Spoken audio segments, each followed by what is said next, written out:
Gloria a Dios. Dios les bendiga, hermanos, en esta noche. Agradecemos al Señor esta bendición que nos permite estar aquí en la casa del Señor.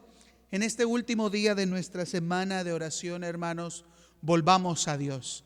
Hoy sábado 20 de febrero del año 2021, les damos la más cordial bienvenida en esta noche donde vamos a estudiar, analizar el consejo de la palabra de nuestro Dios. Sean todos bienvenidos, iglesia, y desde sus casas les pedimos que cierren sus ojos y elevemos a oración al Señor.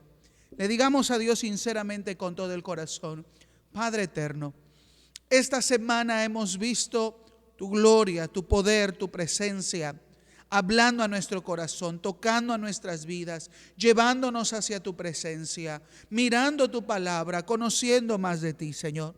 Sabemos, Dios eterno, que hoy hablas a todo tu pueblo, hablas a cada corazón para volvernos hacia ti, y quieres que analicemos detalladamente cómo está nuestra vida, cómo hemos manejado nuestra conducta, cómo logramos entender el cómo llevamos nuestra vida cristiana, Señor. Poderla poner en un parámetro de reflejo en tu palabra para comparar nuestra vida y ver si estamos agradando a ti o agradándonos a nosotros mismos.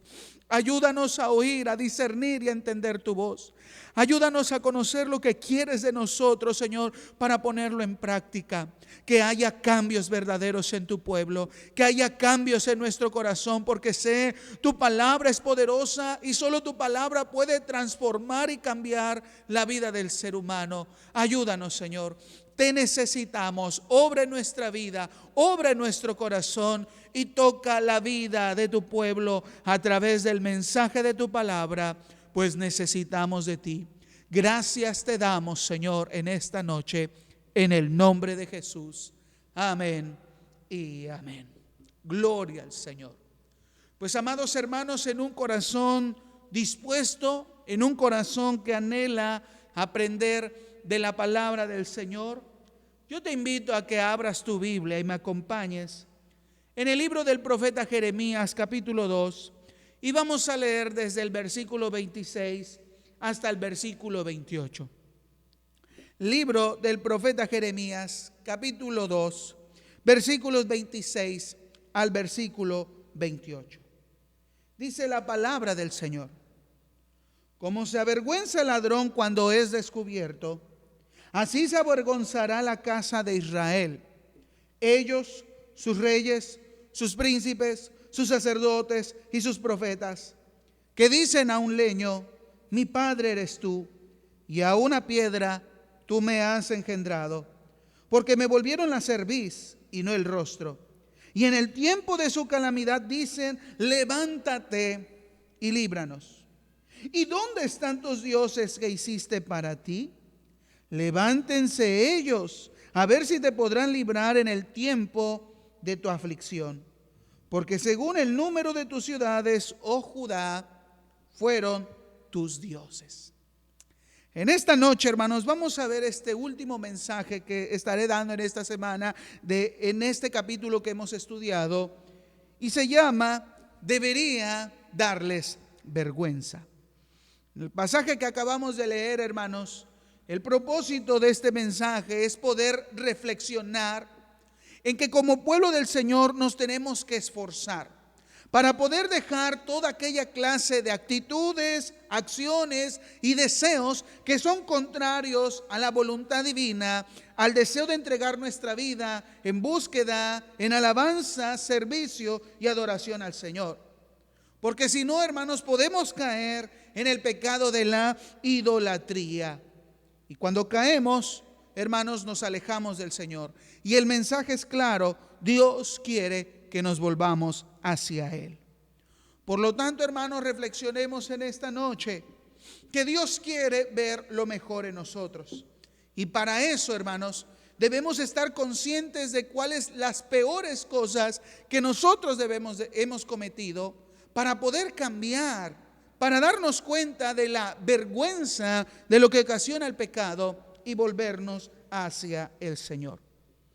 Como lo hemos visto, hermanos, en este capítulo número 2, en esta serie de mensajes, sermones que hemos hablado a lo largo de esta semana, Si algo Dios señala a través del profeta Jeremías de lo que veía en su pueblo, era una deslealtad y una ingratitud en todo Israel. Y me llama la atención la definición que el diccionario da a esta palabra. De acuerdo al diccionario de la Real Academia Española, la ingratitud se define como desagradecimiento, olvido o desprecio de los beneficios recibidos. Tres características, tres acciones que definen la ingratitud: desagradecimiento, olvido o desprecio de todos los beneficios que se han recibido por alguien. Y esta definición, hermanos, explica detalladamente lo que Dios ha demostrado en todo este capítulo 2 que hemos hablado, en ese diálogo de acusación que Dios tiene frente a su pueblo, y no solamente ante Judá, sino que Dios engloba a toda una nación, a Israel, que desde el principio fueron desleales, desde el principio fueron ingratos ante las grandes bondades, beneficios y protección que el Señor siempre brindó a su pueblo. Y que hemos visto a lo largo de estos sermones que el Señor señala la culpabilidad, las evidencias de su alejamiento, las características de su mal y también las pruebas contundentes respecto a la idolatría, el pecado tan grande que el pueblo había cometido y que era la señal suficiente para determinar que el pueblo de Dios se había alejado de su Señor. Ellos fueron desagradecidos con Dios. No agradecieron en ningún momento las grandes obras y propósito que Dios les había dado a ellos como pueblo. Dios no escogió a ninguna demás nación, escogió a Jacob, escogió a Israel. Eso era una gran bendición, como también un gran privilegio, pero ellos no fueron agradecidos con Dios por eso que el Señor había hecho para con ellos. También el pueblo de Israel rápidamente olvidó las grandes hazañas y proezas que Dios había hecho con ellos desde su liberación de Egipto, el paso en el desierto y la gran bondad y el poder de Dios librándolos de la guerra y de los enemigos una vez que ellos se establecieron en la tierra que Dios les había prometido. Olvidaron rápidamente toda la bondad, el poder y los testimonios que Dios había hecho para con ellos. Pero también el pueblo despreció cada intento, cada forma que Dios utilizaba para atraer a su pueblo una vez más para ellos. El pueblo despreciaba todo lo que Dios había establecido para que ellos fueran una nación bendecida, una nación próspera, una nación llena de luz a través de la luz del Señor. Y el pueblo despreció al Señor, yéndose de una forma rápida a los otros dioses, a los Baales. El pueblo buscaba más su comodidad, buscaba los placeres, vivía bajo sus propios caprichos. Por eso el pueblo era un pueblo ingrato, desagradecido, olvidó rápidamente y desechó todo lo que Dios les había dado y lo que Dios había permitido en cada uno de ellos. Dios enviaba profetas siempre para hablar a su pueblo, para que vinieran al Señor, reconsideraran sus caminos y vivieran bajo la poderosa mano del Señor. Pero el pueblo lo desechaba. Es por eso que Dios confronta a su pueblo. Es por eso que Dios le da la orden al profeta Jeremías para que hablara a un pueblo que se había obstinado, que era rebelde y que sobre todo sabía que habían fallado ante el Señor. Pero el mayor problema es que no querían reconocer que estaban mal. Y amados hermanos, lo hemos hablado en esta serie de sermones. Qué difícil es contender con una persona necia. Qué difícil es poder llevar a razón a alguien que sabe que está equivocada, pero aún así no lo admite. O peor aún, lo admite, pero no quiere cambiar.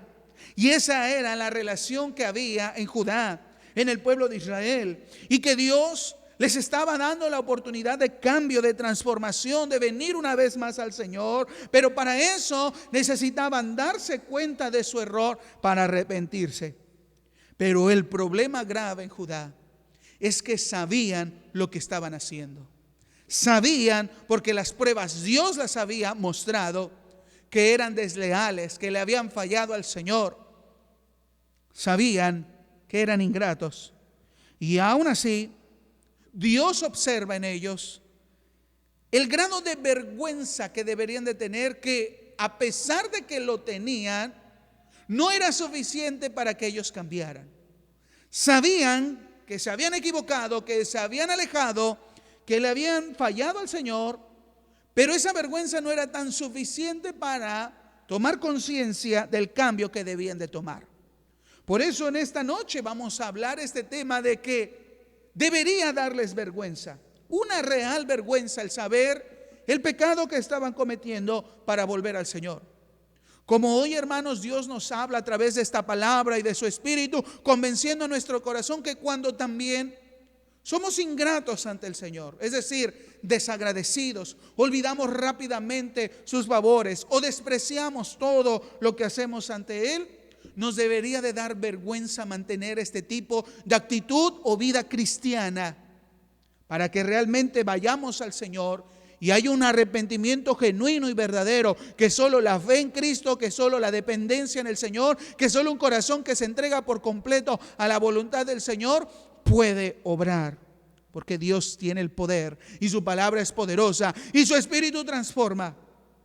Pero para eso nos debería de dar vergüenza todo lo malo que hacemos ante el Señor. Por lo tanto, en primer lugar, debemos de reconocer, hermanos, que si algo produce el pecado, es dolor, es vergüenza y es muerte. Nadie quiere sentir dolor. De hecho, tratamos de evitar circunstancias que provoquen dolor a nuestro cuerpo o a nuestro corazón. También, como seres humanos, evitamos de cualquier forma evitar o retener un proceso que sabemos que en cualquier momento vamos a enfrentar, que es la muerte. Pero respecto al pecado, muchas veces nos dejamos llevar por lo placentero que puede ser la situación pecaminosa, que es un placer momentáneo, un placer instantáneo, un placer que realmente no puede satisfacer el corazón del hombre y que al final produce vacío, produce dolor, pero sobre todo una muerte que será física, pero también una muerte espiritual. Y de una u otra forma evitamos el dolor y sentirnos bien delante del Señor. Pero si vivimos en pecado, estamos muertos en nuestros pecados y delitos.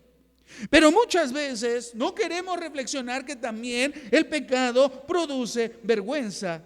Y entonces, ¿qué podemos hacer para no pasar la vergüenza, la exhibición o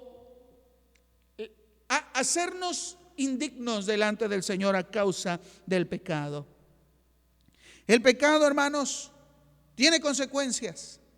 El pecado siempre traerá deshonra, tanto al que lo practica como los que están cerca de él. Y lo peor, hermanos, que puede suceder a una persona que sabe lo que es pecado, las consecuencias del pecado, es que esa persona mantenga una actitud o como diciendo: no pasa nada, cualquier persona lo hace, sé que estoy mal, pero no hay ningún problema, me gusta como estoy. Entonces esa persona está perdiendo la capacidad de sensibilidad de saber que el pecado siempre produce vergüenza y deshonra. Cuando una persona pierde toda clase de sensibilidad, cuando se deja inhibir en cualquier aspecto, realmente esa persona está consciente de lo que hace, pero a la vez nada le inmuta a cambiar verdaderamente. Una y otra vez aquello que normalmente avergonzaría a cualquier persona delante del Señor, ya no le importa. Y lo puede volver a hacer una y otra vez sin ningún problema o cargo de conciencia. Recuerdo en mi adolescencia cuando se empezaba a escuchar más las predicaciones de Dante Gebel. En una conferencia, en una predicación que él mencionaba que muchos ya pecan como deporte, como tenis. Se están entrenando en el pecado, son hasta especialistas en el pecar. Aunque son creyentes, aunque están dentro de una iglesia, aunque pueden servir en el coro, tocando un instrumento, cantando, predicando, enseñando, viven en pecado, como lo veíamos ayer. Dios tiene las pruebas, pero lo ocultan, no lo quieren reconocer, y parece que no pasa nada en sus vidas, sabiendo que están mal, sabiendo que se están ofendiendo al Señor con su vida de desobediencia, pero aún así lo siguen practicando. Hasta el diablo podría decir: oh, me siento orgulloso. Porque realmente hay personas que cuando caen en la muerte espiritual, ya no hay ningún grado de vergüenza o algo que les diga decir: le he fallado a Dios. El corazón ha muerto, ha sido cauterizada la mente, ha sido cauterizado el corazón, han deshonrado al Señor, han entristecido al Espíritu, se han vaciado y vuelven al mundo. Y eso es lo que pasaba con Judá. Eso es lo que el Señor determinó en su pueblo, que su pueblo ya no tenía vergüenza de lo que ellos estaban haciendo. Mire lo que dice en el versículo 26. Jeremías 2:26. Como se avergüenza el ladrón cuando es descubierto, así se avergonzará la casa de Israel. En la Nueva Traducción Viviente menciona: Israel es como un ladrón que solo se avergüenza cuando lo descubren. Dios sabe que el pecado produce vergüenza y que su pueblo, cuando le va mal, cuando las cosas no salen bien, cuando el pueblo, por más de lo que ha hecho para buscar bien, prosperidad, salud, riqueza y tiempos de paz, no lo han conseguido, se avergüenzan y quieren venir al Señor. Saben que han sido descubiertos, como el ladrón que entra en la noche creyendo que su astucia, que su habilidad y su sagacidad y experiencia de ladrón le ha permitido robar anteriormente y no ser presa de la ley y poder seguir teniendo sus ganancias y poder seguir en ese oficio cuantas veces caiga o quiera. Pero llegará un momento en que el ladrón será descubierto, será atrapado, será llevado a la cárcel y ese ladrón sentirá vergüenza de que lo hayan descubierto. Pero el problema con ese ladrón es que una vez que paga su culpabilidad o lo dejan libre, esa vergüenza terminó en el mismo momento que lo pusieron en la cárcel o que fue descubierto. Porque inmediatamente en su pensamiento habrá: lo único que sé hacer es robar, y volverá a robar y volverá al mismo estilo de vida. Entonces esa vergüenza que él sintió anteriormente no sirvió de nada para que él cambiara de actitud o de forma de vivir. Seguiría siendo un ladrón. Y lo mismo Dios expresa a través del profeta Jeremías, de que realmente cuando las cosas iban mal, Israel quería buscar del Señor, quería que Dios le ayudara. Pero aún así, esa vergüenza o esa culpa de haberle fallado a Dios no era suficiente para que ellos tuvieran un verdadero cambio. ¿Cuántas personas hoy en día, cuántos creyentes aún, en un momento donde la palabra es predicada y saben y son descubiertos por haber pecado, por haber fallado, por mantener algo oculto delante del Señor, lloran, gimen y le piden al Señor en oración: perdóname, ahora sí voy a cambiar, ahora seré un mejor cristiano, ya no voy a volver a cometer aquel error, ya no voy a dejar que ese pecado me domine, ya no voy a caer en esa práctica que sé que me avergüenza, que ni siquiera quiero que mi familia o los hermanos o el pastor o los vecinos o la gente sepa del pecado cual estoy cometiendo. Ahora sí, Señor, me arrepiento. Ahora sí, Señor, voy a cambiar. Ahora sí, Señor, voy a buscar de ti. Pero al final vuelven a caer en el mismo error. Después de que Dios les ha dado una y otra oportunidad, ese llorar, ese mar de lágrimas, esas promesas que le dicen: Señor, ahora sí voy a cambiar, pero después vuelven y vuelven y vuelven a su pecado, a su error, aquello que los avergüenza, aquello que los domina, aquello que los afrenta, lo único que va a hacer en esa persona es inhibirlo. Lo único que va a hacer es hacerlo insensible. Y al final esa persona quedará sin sentir vergüenza alguna delante del Señor por el pecado. Y lo verá como algo normal. Es que así soy. Es que ya no puedo. Nunca voy a poder cambiar. Si otro lo ha hecho, ¿por qué yo también no lo puedo hacer? Si otros son más pecadores que yo, ¿por qué yo no puedo darme el lujo? ¿Por qué yo no puedo darme el espacio para poder cometer cualquier cosa, pecado que deshonra a nuestro Dios? Hay gente que ya ha caído en esta clase de insensibilidad espiritual. Creyentes que dicen: he llorado al Señor, le he dicho ya no puedo con este hábito oculto, ya no puedo con este pecado, pero no puedo cambiar, no veo la forma. Claro que amo a Dios, claro que quiero sus bendiciones, pero no puedo con esto. Así soy. Y si me voy a ir al infierno, me voy al infierno. Hay gente que ya ha llegado a ese grado de que prefieren su pecado, su mal, su vergüenza, saben que están mal, pero no quieren cambiar. Lo que el Señor veía en su pueblo, que estaban tomando esta misma actitud, y menciona a quienes tenían un liderazgo espiritual: los profetas, los sacerdotes, los reyes y los profetas. Por más de que en cierto momento querían buscar al Señor, caerían en sus propios pecados. Entonces, esa vergüenza no valía. Dice el Señor, el problema que realmente tienen que darse cuenta del error que están cometiendo para que realmente haya un verdadero cambio, es que el pueblo había tenido, y sus liderazgos, una irracional confianza en otros dioses. Ese era el pecado que les tenía que dar vergüenza. Dice el Señor, a cualquier palo le dicen: tú eres mi Padre. Y a cualquier piedra ustedes le dicen: tú me has engendrado. En la Nueva Traducción Viviente leemos: a una imagen tallada en un trozo de madera le dicen: tú eres mi Padre. Y a un ídolo esculpido en un bloque de piedra le dicen: tú eres mi madre. Por lo tanto, el pueblo estaba asociando su bendición y su protección a otros dioses.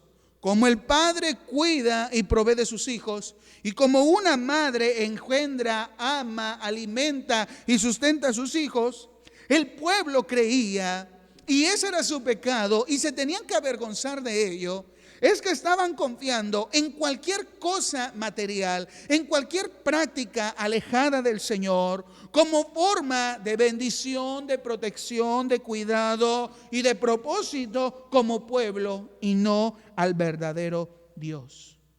Por lo tanto, el pueblo asociaba su bendición y protección a dioses, a ídolos, a prácticas ajenas a lo establecido en la ley del Señor. Si Israel inclinó su corazón a los ídolos, es porque ellos necesitaban favores. Si el pueblo se desbordó en la idolatría, es porque ellos no querían esperar la forma y los métodos en los cuales Dios establecía para bendecirles como pueblo, para que no les faltara nada y para que estuvieran protegidos.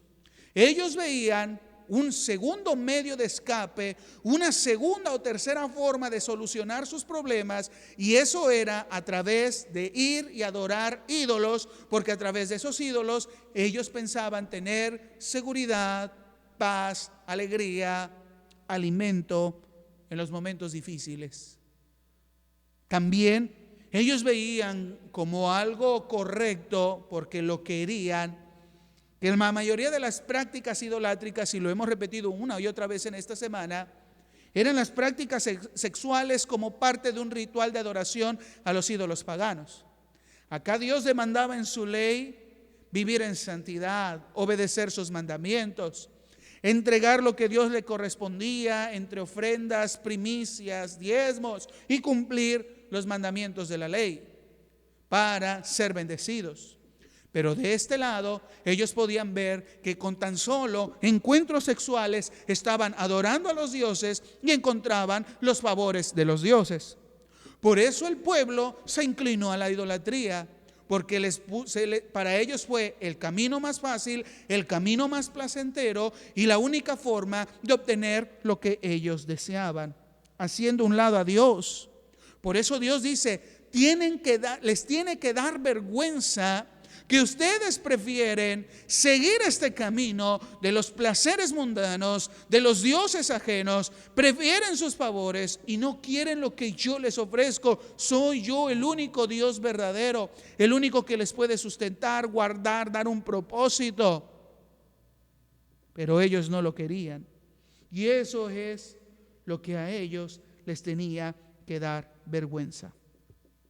Y esta imagen, esta idea, hermanos, de cómo estaban practicando la idolatría, la debemos de comparar este principio ahora en nuestros tiempos para ver cómo también muchos creyentes, muchos cristianos están practicando este mismo tipo de idolatría y manteniendo esta misma actitud que les debería de dar vergüenza, pero no está pasando eso. Están buscando otras vías, otros mecanismos, otras formas de solucionar sus problemas, o están buscando cada vez más satisfacer sus propios placeres en vez de confiar, depender y someterse a la voluntad del Señor. El apóstol Pablo describe de la mejor forma este principio que Dios señalaba como culpables al pueblo y que les debería de dar vergüenza. En el Nuevo Pacto, en el Nuevo Testamento encontramos en la carta que escribe el apóstol Pablo a los Colosenses, capítulo 3, versículo 5. Quiero que abras tu Biblia en tu casa. En la carta que escribe el apóstol Pablo a los Colosenses, capítulo 3, versículo 5. Y ver cómo los mismos principios de idolatría que el Señor señala en su pueblo, en Jerusalén, en Judá, son muchas veces las mismas prácticas que hoy muchos podemos cometer. Y por lo tanto, nos debería de dar vergüenza si lo estamos haciendo. Dice el apóstol Pablo en Colosenses capítulo 3, versículo 5, haced morir pues lo terrenal en vosotros: fornicación, impureza, pasiones desordenadas, malos deseos y avaricia, que es idolatría. En versiones más antiguas de nuestro español dice: inmolad en vuestros cuerpos todo aquello que sea reflejo de lo terrenal.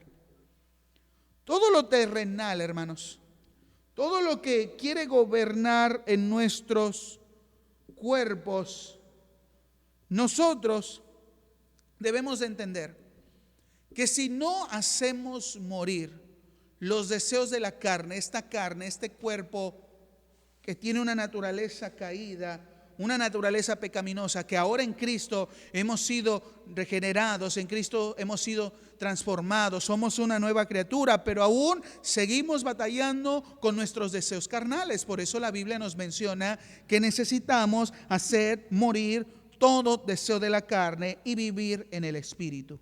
Porque debemos de entender que este cuerpo lo único que busca es el placer.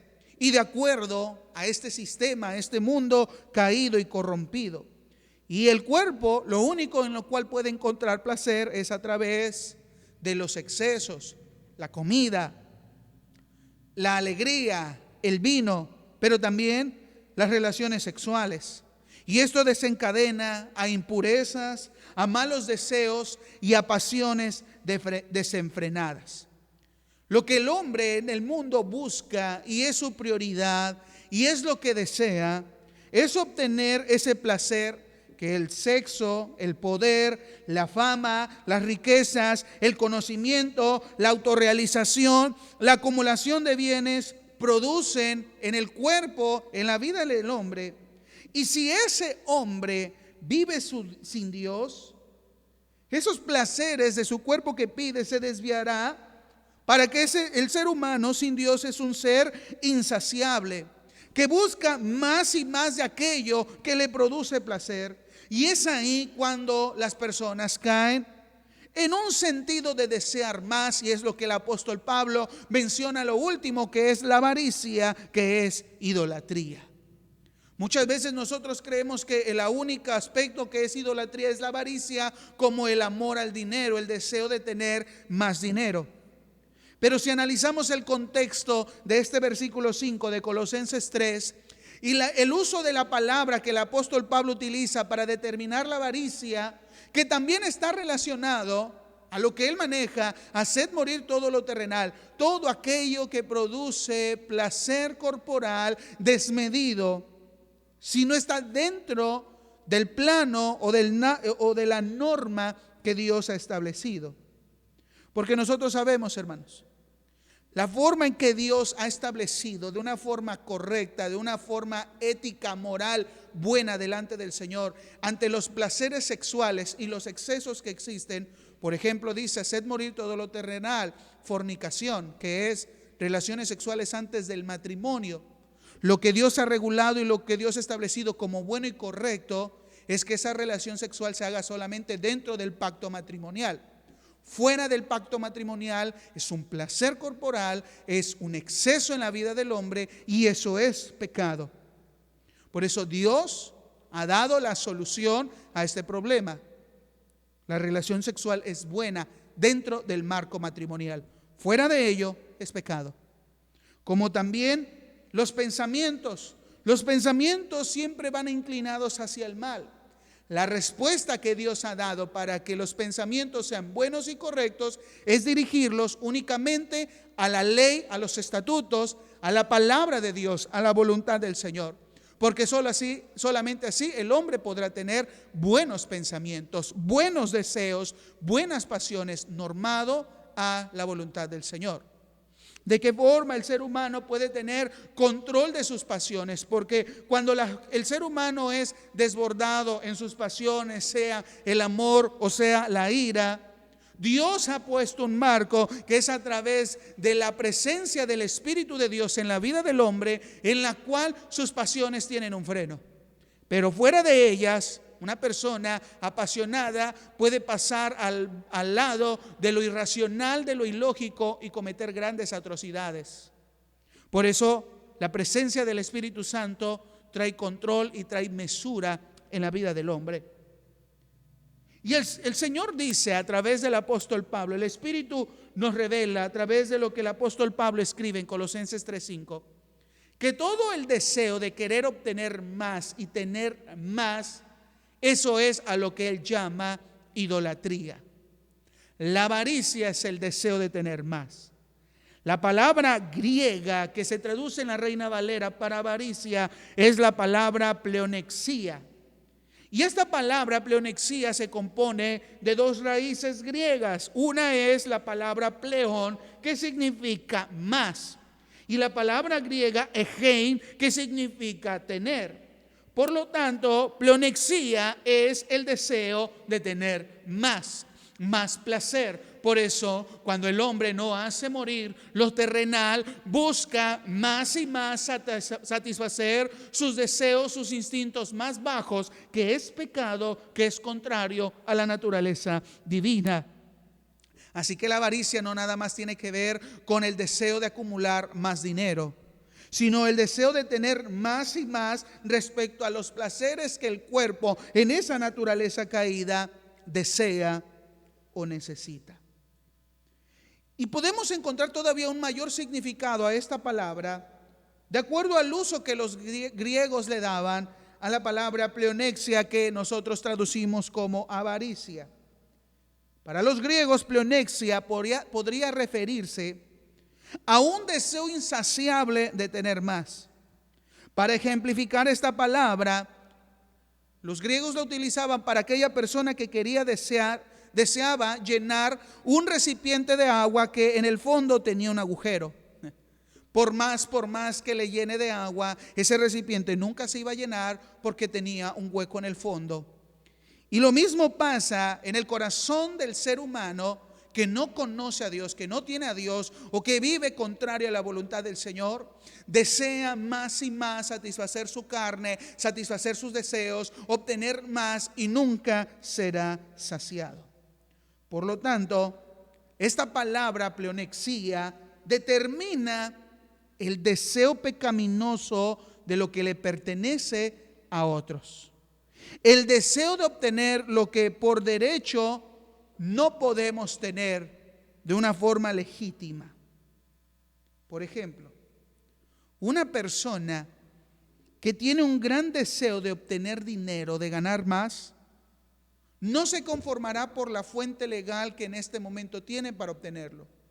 Pensará de qué forma ganar más dinero y podrá utilizar el robo o el fraude como una forma ilegítima, no de derecho, para poderlo obtener, pero como es dominado por este gran deseo de obtener más, podrá hacer lo que él desea. Y eso es contrario a la voluntad del Señor.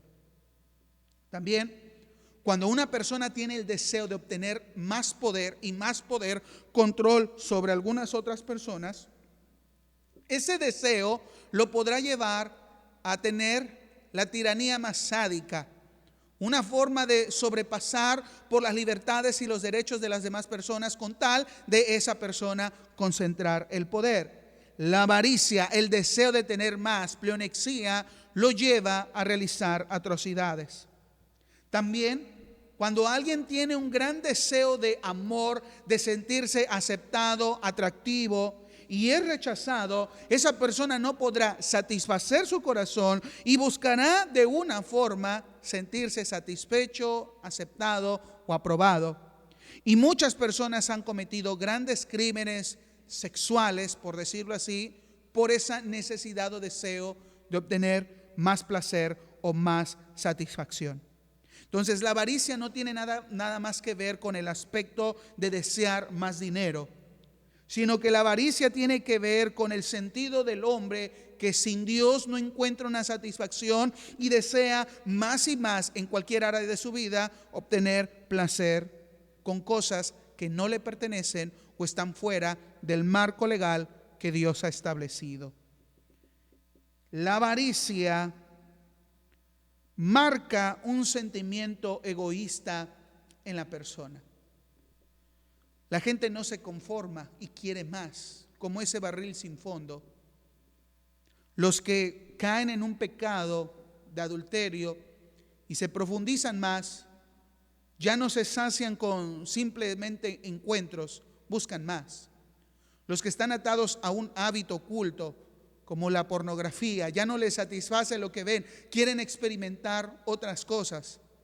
Y eso, hermanos, es porque es lo que han dejado dominar en su corazón y que les debería de dar vergüenza ante el Señor por la actitud que están teniendo, pero para ellos es algo tan necesario y hacen a Dios a un lado y se inhiben y se hacen insensibles. Por lo tanto, les debería de dar vergüenza, pero no es así, porque quieren llenar los vacíos de su corazón con otras cosas que no es Dios. Por eso cuando Pablo escribe a los Colosenses 3:5, y toda avaricia que es idolatría, tendríamos que preguntarnos por qué la avaricia y todos estos placeres terrenales, el apóstol Pablo lo asocia a la idolatría. La avaricia es el deseo pecaminoso de tener más, y eso es lo que Pablo llama idolatría. El deseo de tener y obtener más es la idolatría. El comentario del Nuevo Testamento de la Nueva Versión Española menciona: la esencia de la idolatría es el deseo de obtener. Una persona se hace un ídolo y lo adora porque desea que ese ídolo le proporcione algo. ¿Por qué Israel le dijo a cualquier madera, tú eres mi padre, y a una piedra, tú eres mi madre? Porque ellos deseaban de esos dioses obtener lluvia, productividad, protección, paz en su territorio. Dios había establecido la forma en cómo lo iban a obtener eso. El pueblo no lo quería, lo sentía difícil, lo sentía complicado. pero vio en las demás naciones una oportunidad fácil de obtener esos favores y por lo tanto, por eso se hicieron ídolos. Repito, la esencia de la idolatría es el deseo de obtener. Una persona se hace un ídolo y lo adora porque desea que le proporciona algo. D. Moule expresa: la idolatría es un intento de utilizar a Dios para satisfacer los deseos de uno, en lugar de entregarse uno al servicio de Dios. Por eso Pablo decía: si ustedes no matan lo terrenal, lo que solamente ustedes desean y quieren, eso es idolatría. Y cuando nosotros queremos tener una relación con Dios solo por el hecho de obtener favores y no dar nuestra vida para amar y servir al Señor, dice el apóstol Pablo, eso es idolatría. Y eso nos debería de dar vergüenza para arrepentirnos y buscar a Dios de la forma correcta. Aquella persona que hace un ídolo es porque quiere un favor, como aquellas personas que solo buscan a Dios por obtener favores, para obtener bienes y no quieren vivir entregados en Él, en una vida de santidad, en una vida de entrega, en una vida de servicio. Eso es idolatría. Y si vivimos en ese tipo de práctica de vida cristiana, iglesia, nos debería de dar verdadera vergüenza lo que estamos haciendo. Este comentario menciona: cuando las personas ponen en primer lugar las cosas por el deseo de obtenerlas antes que Dios, eso es idolatría. La esencia de la idolatría es obtener cosas. Nadie puede basar su religión solo por obtener los favores y las bendiciones de Dios sin un compromiso ante Él. Y hoy en día, hermanos, algunos creyentes ponen en primer lugar sus propios deseos y han hecho de las cosas su religión. Han hecho de sus placeres o de lo que quieren obtener o lo que quieren lograr su centro de adoración. Hay quienes buscan a Dios por conveniencia o esperan que el trabajo, sus vidas llenas de placeres, los satisfagan y no Dios satisfacer el corazón. Por eso mucha gente no viene los domingos a iglesia, porque ponen en primer lugar otras cosas: el descanso, la familia, el trabajo, la diversión, los placeres, antes que Dios. Eso es idolatría. Deseas más pasar un buen tiempo tú antes que darles un buen tiempo a Dios. Y eso nos debería de dar vergüenza. Hay quienes solo buscan a Dios cuando las cosas le van mal porque quieren que Dios o les sane, o les dé un mejor trabajo, o les dé trabajo, o no les quiten el trabajo, o les aumenten el salario, o que tengan mejores cosas. Y no buscan a Dios porque Dios es un Dios santo, misericordioso, justo, bueno. Hay gente que busca a Dios porque desean obtener algo: que me cambie, que traiga paz en mi casa, que traiga paz en mi matrimonio, que me bendiga a mí, que me ayude en el trabajo, que me ayude en este negocio, que me dé lo que necesito, y no porque quiera buscar a Dios, porque Él es digno de toda alabanza y adoración. Y eso nos debería de dar vergüenza. Tratar de buscar a Dios con esa actitud. Y recuerden, hermanos, como lo vimos ayer, Dios siempre tendrá las pruebas a la mano suficiente para demostrar nuestra culpabilidad, porque somos culpables todos. Y Él es justo y Él es juez. Y Él nos juzga. Por lo tanto, Dios muestra que el gran pecado de la idolatría era la razón por la cual se habían apartado y necesitaban ellos reconocer ese error. Deseaban más sus placeres, deseaban más una forma rápida de obtener las cosas antes que amar, buscar, servir y entregarse por completo al Señor. Desear más las cosas que a Dios es idolatría. Y nos debería de dar vergüenza tener esa actitud. Dios se lo señaló. Israel se hizo ídolos de una madera, de un pedazo de piedra, porque ellos querían tener cosas. Porque ellos vieron los rituales del placer sexual de los pueblos paganos como una forma fácil y deseable que ellos querían tener, porque ellos no querían esperar ni obedecer la voluntad del Señor. Como muchas personas se cansan: ¿para qué tanto orar? ¿Para qué tanto servir al Señor? ¿Para qué tanto si no veo respuesta? Puedo hacer esto, buscar la vía fácil, la vía cómoda. Y eso es idolatría. Si eso, hermanos, vemos que al pueblo no le da vergüenza, todavía el Señor les menciona un doble sinvergüenza que se gana el pueblo. Realmente la desfachatez hasta donde había llegado el pueblo es tan grande que a veces no podemos llegar a concebir en nuestra mente, pero aún así Dios se lo señala a su pueblo. Si algo se puede decir que era el colmo de los colmos, era la falta de ética del pueblo ante su Señor. Era la negación del pueblo, y no solamente la negación, sino la insensibilidad que había de ellos por el motivo por el cual ellos decían buscar a Dios, pero no había ningún cambio, ningún arrepentimiento verdadero. Ellos se sentían cómodos en su vida de placer sexual, en su vida de pecado, y no querían volver verdaderamente al Señor. Dios les dice en Jeremías 2:27, porque me volvieron la cerviz y no el rostro, y en el tiempo de su calamidad dicen, levántate y líbranos. En la Nueva Traducción Viviente menciona, me dan la espalda. El pueblo al buscar otros dioses le estaba dando la espalda al Señor. El pueblo viviendo para sus placeres y solo lo que a ellos les interesaban y no vivir para Dios, le estaban dando la espalda al Señor. Pero miren lo que dice el Señor. Pero durante tiempos difíciles me suplican, ven y sálvanos. Este no es el colmo de los colmos, hermanos. Este no es la gran desfachatez y una sinvergüenzada, permítanme la palabra aunque suene fuerte o fea. No era, hermanos, una desfachatez completa, que cuando al pueblo le iba mal, ahora sí le decía el Señor, sálvanos. Pero cuando Dios les decía, búsquenme, no le buscaban de verdad.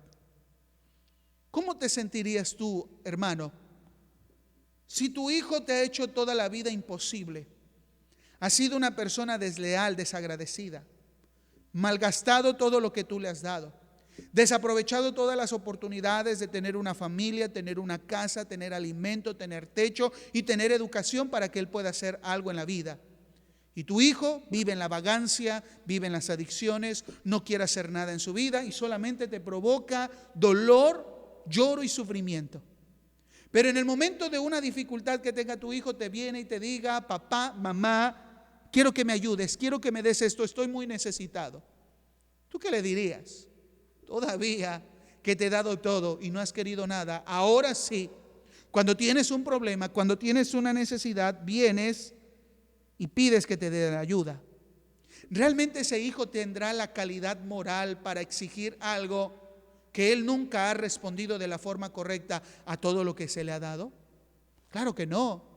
No tiene ni la calidad moral para exigir algo que él no ha estado dispuesto a dar. Lo mismo Dios le señala a su pueblo: ustedes no me quieren servir, ustedes no me quieren buscar, ustedes no me quieren obedecer, ustedes no quieren esperar en mí. Por eso se han ido más a lo que ustedes desean y se han ido a otros dioses. Pero cuando esos dioses no les responden, cuando hay mal, cuando hay pobreza, cuando hay sequía, cuando no hay frutos, cuando no hay producción, cuando hay guerra, ahí sí quieren, Señor, sálvame. ¿Cómo se atreven? ¿Con qué cara pueden pedirme eso? Nosotros nos sorprenderíamos y diríamos, Señor, mándales un rayo, haz algo para que entiendan. Pero el Señor no es así. Y por más sorprendente que suene esto, hermanos, la desfachatez o esta forma de vivir sin vergüenza del pueblo, pareciera paradójico. Dios es grande en misericordia. Y Dios aún sigue llamando a un pueblo rebelde para que se dé cuenta de su mal y venga a Él. Y Dios está dispuesto a perdonar. Lo vemos en la gran parábola que el Señor Jesús muestra, hablando del padre y el hijo pródigo. Cuando este hijo pródigo pide la parte de la herencia que le correspondía y se va lejos y malgasta todo lo que le pertenecía. Todo lo que tal vez por años y sacrificios el padre había logrado, había obtenido, el hijo en un momento lo despilfarró. Y cuando llegó el hambre, llegó la crisis, llegó la dificultad a este joven que le faltó sabiduría en cómo actuar, recordó que en la casa de su padre aún los jornaleros comían mejor a lo que él se encontraba en esa situación. Y decidió regresar a la casa del padre y pedir perdón, y que el padre lo hiciera como uno de los jornaleros.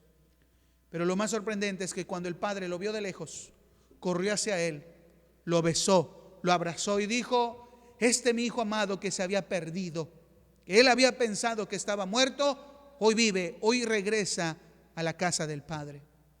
Y esa es la actitud de la misericordia de Dios, porque esa es la misericordia, un favor que nos da aún sin merecerlo.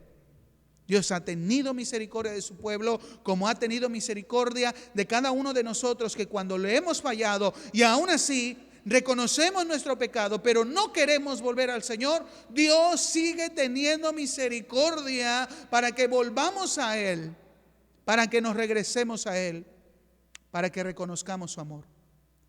En la mañana veía una publicación de un pastor muy conocido, Paul Washer, que mencionaba en la conferencia de expositores 2019 y ilustraba cómo podemos entender lo que Dios está actuando y obrando a través de la humanidad. Con una mano extendida hacia el frente, mostrando misericordia para rescatar al pecador, para el pecador que se da cuenta de su mal y viene al Señor. Y de otro lado su mano deteniendo su ira, sabiendo que su ira es castigar a todo aquel que ha cometido pecado.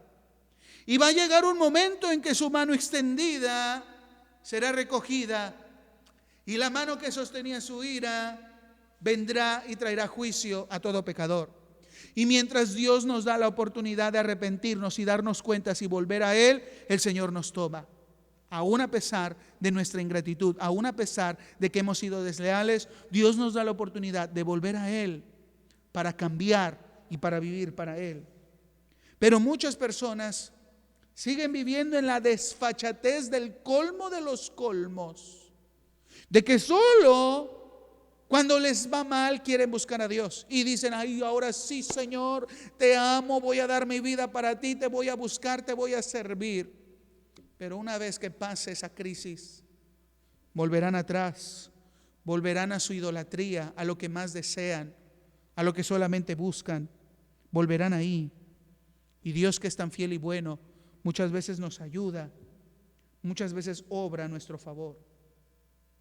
En esta ocasión, Dios quería que su pueblo se diera cuenta hasta qué grado de desfachatez ellos habían llegado.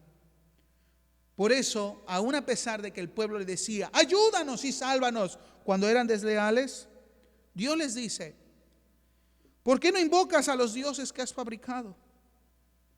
¿Por qué no clamas a ellos para que te ayuden en medio de tus problemas?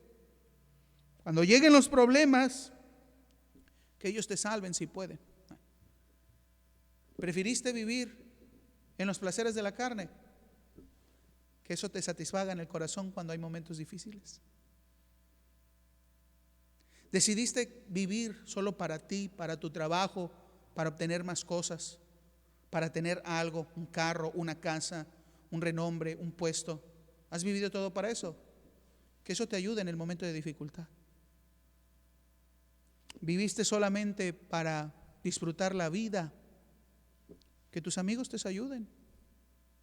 Aquello que has hecho un Dios, aquello que le has dado el primer lugar, fiestas, amigos, alcohol, drogas, placeres, que eso te saque adelante. Te das cuenta que eso es imposible. Es imposible. Entonces, ¿por qué no volver hacia Dios? Pero si volvamos de la forma correcta. Hermanos, no podemos exigir algo cuando nosotros no hemos hecho lo necesario. ¿Por qué pedirle a Dios: bendíceme, ayúdame, prospérame, úsame, guárdame, bendíceme, cuando nosotros vivimos en pecado y no hemos hecho nada para cambiar, para volver a Dios o darle la prioridad que Él merece? ¿Por qué preferimos andar en los deseos de este mundo y no vivir conforme a la voluntad del Señor. Repito, nacemos de nuevo. El Señor obra en nuestro corazón siempre y cuando lo dejemos obrar. Vamos a batallar hasta el día de nuestra muerte con esta naturaleza caída, con este cuerpo que se inclina al pecado.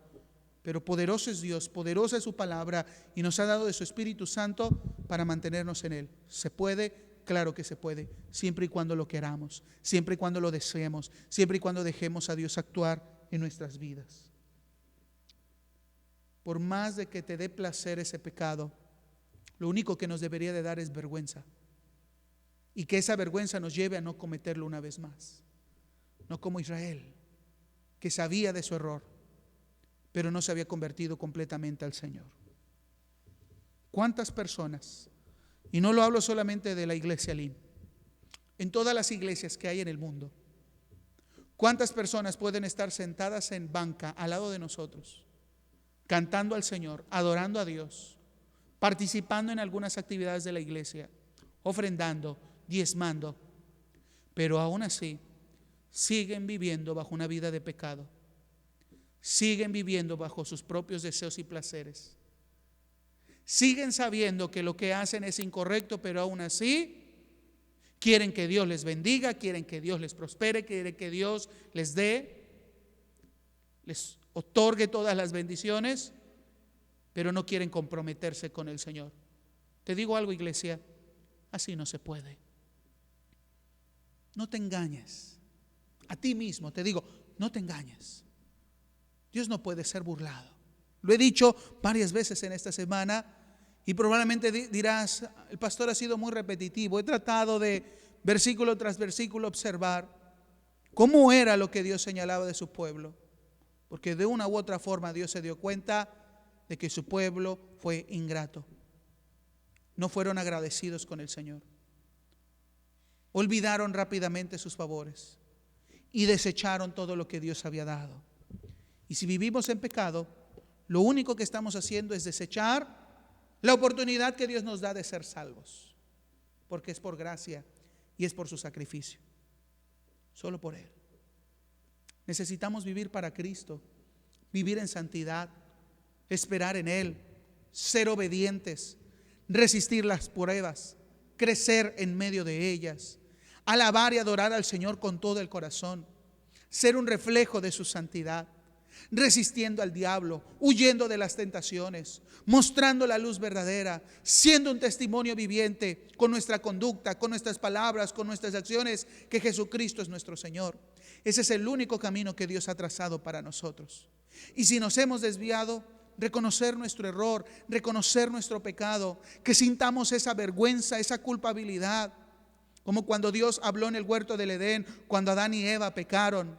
¿En dónde estaban? Se habían ocultado porque tuvieron temor, sintieron vergüenza, sabían que estaban desnudos, pero salieron al encuentro con Dios y Dios les dio la forma de tapar esa desnudez. Si tú también sales donde te has ocultado en tu pecado, en tus malos hábitos, en tus propios deseos, en tu propia insatisfacción, en tu idolatría, sales y aceptas el llamado del Señor y tomas su mano y permites que Él obre en tu vida, como Él solo puede obrar en nosotros, porque Dios es el único que puede transformar la vida del ser humano, podrás saber que lo mejor es volver hacia Él. Pero nadie puede exigir que Dios nos bendiga si nosotros hemos estado mal. No seamos como esos cristianos que cuando las cosas van bien nos damos la gloria a nosotros, y cuando las cosas van mal, ahora sí buscamos. Hay muchas personas que solo buscan a Dios por conveniencia, y eso es idolatría. Hay quienes sirven al Señor solo porque quieren tener favores, riqueza, fama y poder. Eso es idolatría. Y hay quienes solamente buscan sus propios placeres, pero seguir teniendo la ayuda de Dios, eso también es idolatría. Debería de darnos vergüenza.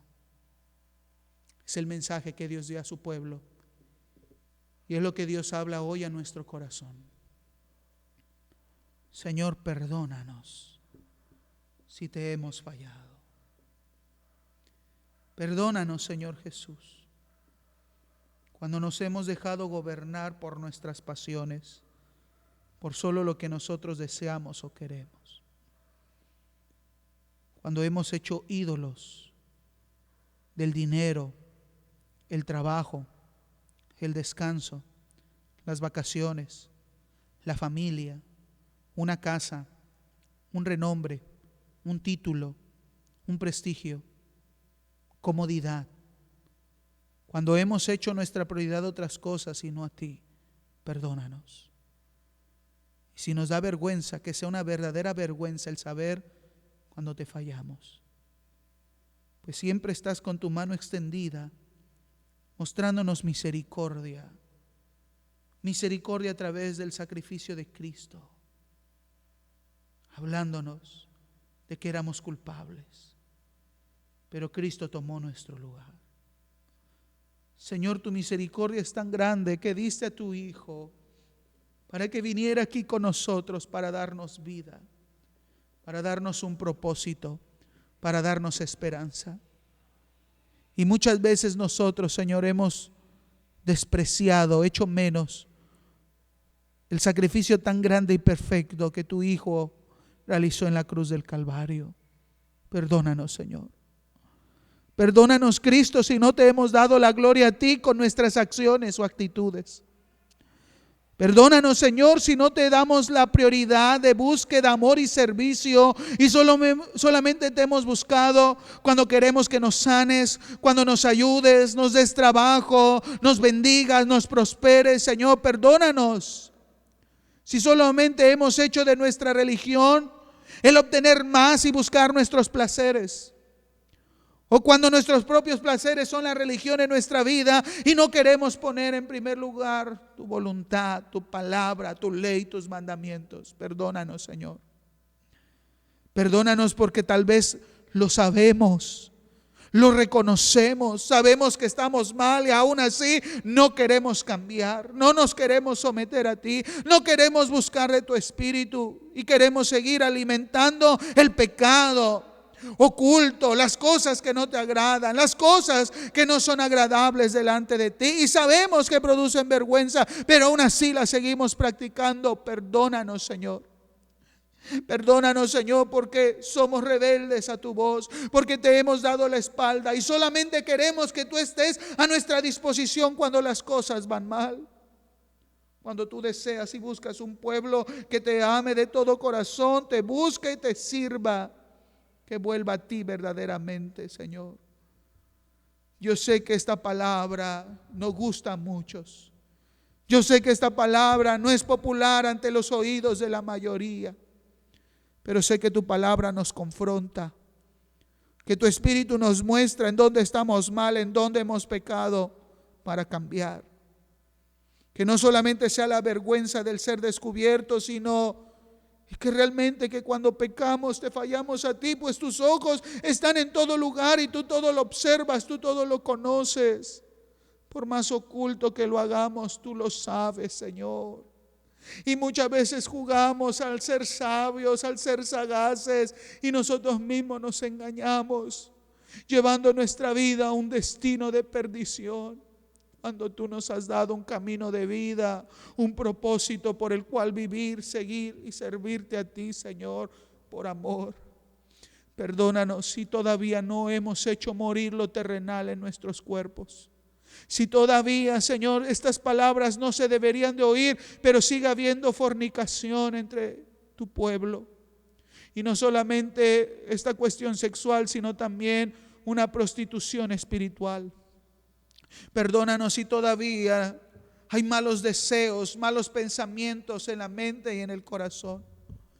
Perdona si somos más motivados por lo que queremos nosotros y no por lo que tú deseas de nuestras vidas. Perdónanos, Señor, y ayúdanos a volver a ti, a volver a tu palabra, a volver a tu verdad, Señor. No solamente ser clientes de una iglesia, de venir, cantar, servir para exigir tus bendiciones, sino adorarte a ti por quien tú eres, nuestro Dios, quien nos ha salvado y nos ha redimido de la esclavitud del pecado y de la muerte. que realmente nuestro corazón pueda entender que contigo no podemos jugar. Que si mantenemos una vida de pecado, el pecado solamente produce dolor, vergüenza y muerte. Que podamos tomar decisiones verdaderas, volver a ti. Señor, que tu pueblo entienda esta palabra. Que juntos podamos entender lo que en esta semana nos has hablado, Señor. Tienes las pruebas, nos muestras nuestra realidad y quieres que volvamos a ti, Señor. Ayúdanos a hacer lo correcto a través de tu palabra y de tu espíritu. Que tu pueblo esté dispuesto a decir: Señor, te hemos fallado. Perdónanos por tus grandes misericordias. Danos una nueva oportunidad que podamos aprovecharla, Señor. En el nombre de Jesús. Amén y amén. Amén. Pues, amados hermanos, ha sido un reto, pero a la vez una bendición poderles compartir un consejo de la palabra todos estos días, hermanos, que hemos tenido transmisión de esta semana.